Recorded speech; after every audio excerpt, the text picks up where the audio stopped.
Subscribe करें और दबाएं बेल आइकन ताकि कोई खबर रह न जाए।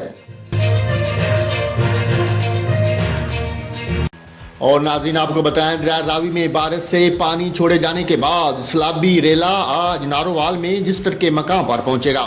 डिप्टी कमिश्नर का कहना है कि मुमकिन तौर पर इस मकाम से 2.5 लाख क्यूसेक का रेला गुजर सकता है। दरिया चिनाब के एतराब में भी हाई अलर्ट जारी कर दिया गया। उन्होंने मजीद कहा कि पानी की सतह को मुसलसल मॉनिटरिंग किया जा रहा है। मुमकिन सैलाब के पेश नज़र मुख्तलिफ मकामात पर रिलीफ कैंप्स कायम किए गए। भारत ने दरिया रावी में पानी छोड़ दिया। पाकिस्तान में दरिया रावी के दाखिली मकाम जलाला में बहाव 60,000 क्यूसेक रिकॉर्ड किया गया, जबकि रजिस्टर के मकाम पर बहाव 7,000 क्यूसेक है। डिप्टी कमिश्नर के मुताबिक दरिया रावी में बारिश से आने वाला सलाबी रेला आज शाम रजिस्टर पहुंचेगा। रजिस्टर के मकाम पर 2.5 लाख क्यूसेक का रेला गुजर सकता है।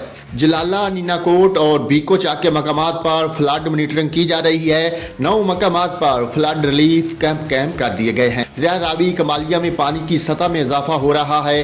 3 मकामात पर फ्लड रिलीफ कैंप्स कायम कर दिए गए। गुजरात में दरिया चिनाब के करीब बांध के कटाव से 2 गांव कोट गुलाम और कोट निका में पानी आ गया, जिससे ज़रई अराजी मुतासर हुई। इलाके में 2 रिलीफ कैंप कायम हैं।